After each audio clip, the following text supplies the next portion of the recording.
Welcome to Nikki cartoon channel. ఒక పచ్చని పల్లెటూరు. ఉదయం పూట సూర్యకిరణాలు తామరాకు మీద నీటి బిందువులా మెరుస్తుంటే పచ్చని పొలాల్లో పక్షుల కిలకిల రావాలు ఆ ప్రాంతానికి మరింత అందాన్ని తెచ్చిపెట్టాయి. ఊరిలో రాముడు తన 2 ఎకరాల పొలంలో ఉదయాన్నే కలుపు తీస్తున్నాడు. అతని నుదిటి మీద చెమట చుక్కలు రాలిపడుతున్నాయి. అప్పుడే అక్కడికి పెద్ద కారులో నరసింహం తన అనుచరులతో వచ్చాడు. నరసింహం వ్యంగ్యంగా నవ్వుతూ, ఏంట్రా రాము, రోజు ఉదయం నుంచి సాయంత్రం వరకు ఈ మట్టిలో పని చేసే బదులు ఈ పొలాన్ని నాకు అమ్మేయి, కోట్లు ఇస్తా, హాయిగా కారులో తిరగొచ్చు, ఏమంటావ్ అని చాలా పెద్ద పెద్ద మాటలు మాట్లాడాడు. రాముడు తల ఎత్తి తేరిపారా చూస్తూ, నరసింహం గారు, ఈ మట్టి మా తాతల కాలం నాటిది. ఇది మాకు కేవలం భూమి కాదు, మా తల్లి మాకు తిండి పెట్టిన భూమాత. ఎవరైనా ఇలాంటి పొలాన్ని అమ్ముకుంటారా? నా ప్రాణం పోయినా ఈ పొలాన్ని అమ్మే ప్రసక్తే లేదు అని తేల్చి చెప్పాడు రాముడు. నరసింహం కోపంగా కనుబొమ్మలు ముడిచి, మట్టిని నమ్ముకుంటే తిండి దొరుకుతుంది కానీ డబ్బు రాదు రాము. కాలం మారిపోతోంది. నీ పిల్లలను పెద్ద పెద్ద చదువులు చదివించాలి. సిటీలో ఇల్లు కొనాలన్నా డబ్బు కావాలి. ఆలోచించుకో. చివరిసారిగా చెబుతున్నా, రేపు నీ పొలం రిజిస్ట్రేషన్ పేపర్లు రెడీగా ఉంచుకో. నేను మళ్ళీ రేపు వస్తాను అని నరసింహం బెదిరించి అక్కడి నుండి వెళ్ళిపోయాడు. రాముడి మనసు ఒక్కసారిగా కదిలిపోయింది. నిజమే, ఈ ఏడాది వర్షాలు కూడా సరిగా పడలేదు. బ్యాంకులో తీసుకున్న అప్పు ఎలా తీర్చాలి అనే భయం అతనిని వెంటాడుతోంది. సంధ్యా సమయానికి రాముడు ఇంటికి వెళ్ళాడు. ముఖంలో ఏదో తెలియని దిగులు కనిపిస్తోంది. అది గమనించిన భార్య సీత అతనికి నీళ్లు తెచ్చి తన దగ్గర కూర్చుంది. సీత, ఏమండి, ఎందుకంత ఆలోచిస్తున్నారు? ఆ నరసింహం మాటలు మళ్ళీ పట్టించుకుంటున్నారా ఏంటి అని అడిగింది. రాముడు నిట్టూర్చి, అవును సీత, బ్యాంకు అప్పు పెరిగిపోతోంది. ఈసారైనా పంట సరిగ్గా పండకపోతే ఎలా? నరసింహం రోజు వచ్చి బెదిరిస్తున్నాడు.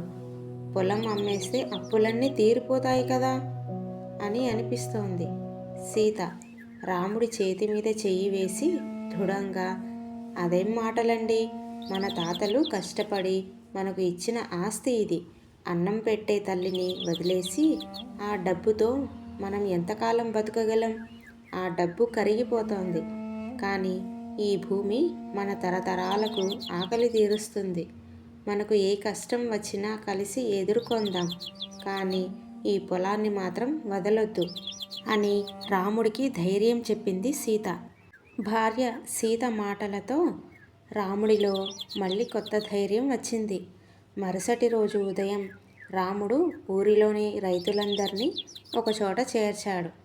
రాముడు, అన్నా, మన భూముల మీద నరసింహం కన్ను పడింది. తక్కువ ధరకు కొని అక్కడ కాంక్రీటు బిల్డింగులు కట్టాలని చూస్తున్నాడు. మనం గనుక ఇప్పుడు ఐకమత్యంగా లేకపోతే భవిష్యత్తులో మన పిల్లలకు తినడానికి తిండి కూడా దొరకదు. మనం ఎవరికీ భూములు అమ్ముకోకూడదు అని ఊరిలోని పంచాయతీ పెద్దలతో చెప్పాడు. ఊరి రైతుల్లో ఒకరైన వెంకయ్య ముందుకు వచ్చి మాట్లాడాడు. వెంకయ్య, నువ్వు చెప్పింది నిజం రాము. మనం మోసపోతే ఇంకెవరు ఈ భూమిని మన నుంచి కాపాడుతారు? మనం పోరాడుదాం అని అందరికీ ధైర్యం చెప్పాడు. రైతులందరూ కలిసి నరసింహం ఇంటికి వెళ్ళి తమ నిరసన తెలిపారు. తాము ఎంత కష్టం వచ్చినా మా భూములు అమ్ముకోమని తేల్చి చెప్పారు. రైతుల ఐకమత్యం చూసి నరసింహం కంగు తిన్నాడు. నిబంధనల ప్రకారం వ్యవసాయ భూమిని ఇల్లుగా మార్చడం కుదరదని తేలిపోవడంతో నరసింహం వెనకడుగు వేయక తప్పలేదు. కొన్ని నెలలు గడిచాయి.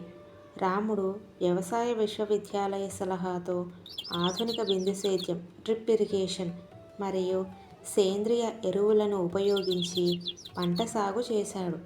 ఈసారి వరుణుడు కూడా కరుణించాడు.